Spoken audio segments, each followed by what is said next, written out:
Bharatiya Janata party और RSS का इतिहास दरिद्र है। इनके किसी भी नेता ने स्वतंत्रता के आंदोलन में कोई योगदान नहीं किया था और कभी भी भारतीय जनता पार्टी और आरएसएस के बारे में जनता हमेशा शंका की निगाह से देखती है। इसलिए कभी वीर सावरकर को माफ़ी उन्होंने महात्मा गांधी के नाम पे बोला करके झूठा प्रचारित करते हैं कि महात्मा गांधी जी से सलाह लेकर वीर सावरकर ने नेहरू से माफ़ी मांगी थी।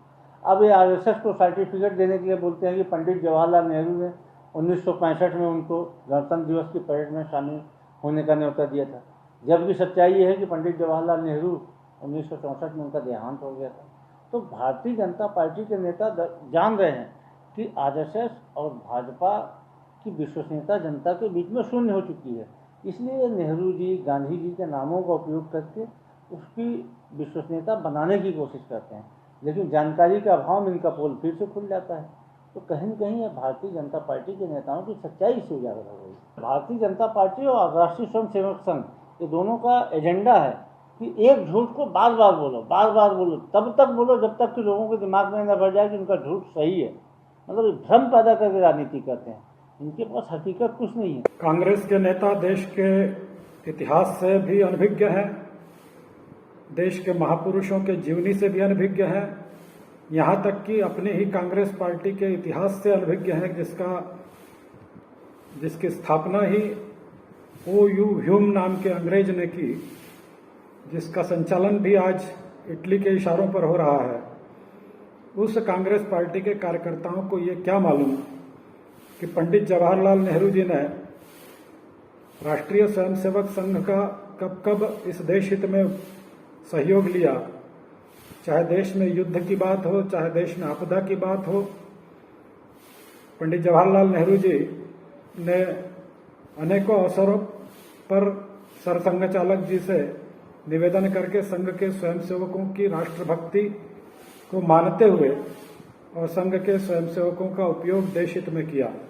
यहाँ तक कि महात्मा गांधी जी ने भी वर्धा के शिक्षा वर्ग में संघ की कार्य पद्धति को देखा, संघ के आत्मीय भावचारे को देखा, तो इस बात की अभिव्यक्ति उन्होंने अपने उद्बोधन में कि जिस अस्पृश्यता के लिए मैं अपने जीवन भर मेहनत कर रहा हूँ, वो राष्ट्रीय स्वयंसेवक संघ अपने कार्यों के माध्यम से और अस्पृश्यता को कहीं भी दर्शाता नहीं है, कहीं भी किसी को मालूम नहीं है। एक साथ उठकर भोजन कर रहे हैं, बैठ रहे हैं, कौन किस जाति का है, कौन किस संप्रदाय का है, ये किसी को मालूम नहीं है।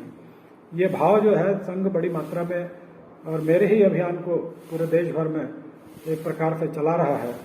ये भाव भी वक्त माननीय महात्मा गांधी जी ने किया था। और जहां तक आज़ादी की लड़ाई की बात है, उस समय भारतीय जनता पार्टी की स्थापना भी नहीं हुई, इसका ये इतिहास भी कांग्रेस जनों को नहीं मालूम। कांग्रेस जनों को यह नहीं मालूम कि डॉक्टर श्यामा प्रसाद मुखर्जी नेहरू मंत्रिमंडल में ही मंत्री थे। आज़ादी की लड़ाई में उनकी जो भागीदारी थी, उस भागीदारी के आधार पर उनको नेहरू मंत्रिमंडल में उद्योग मंत्री के रूप में शामिल किया गया था। और बाद में भी उनकी देशभक्ति, किसी कांग्रेस नेता की देशभक्ति नहीं दिखी कि कश्मीर के मामले को लेकर एक देश में 2 विधान 2 प्रधान 2 निशान नहीं चलेगा।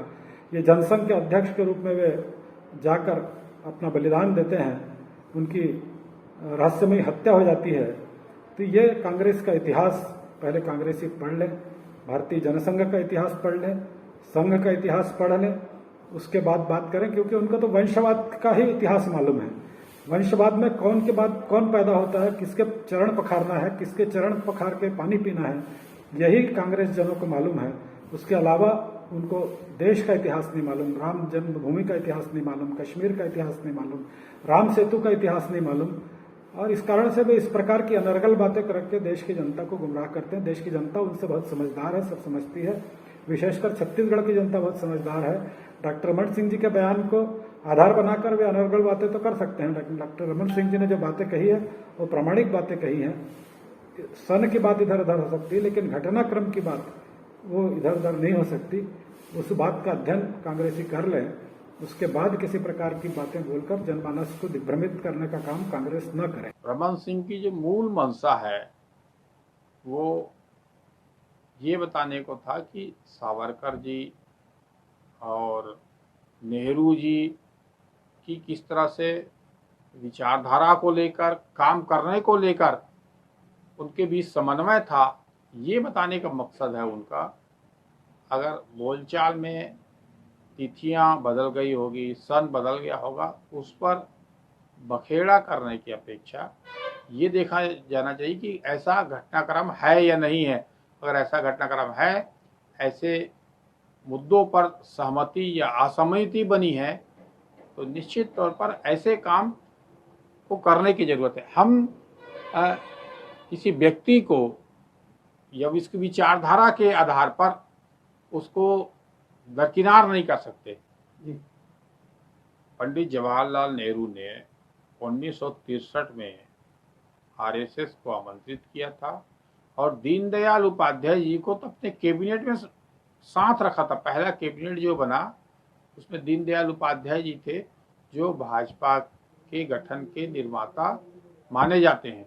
तो उस समय आज़ादी के बाद जो विचारधारा के अलावा देश किस तरह से दलीय राजनीति से ऊपर उठकर काम किया जा सकता है और बेहतर काम करके लोगों के बीच समन्वय करके काम किया जा सकता है, ये बताने की कोशिश उस समय हुई थी।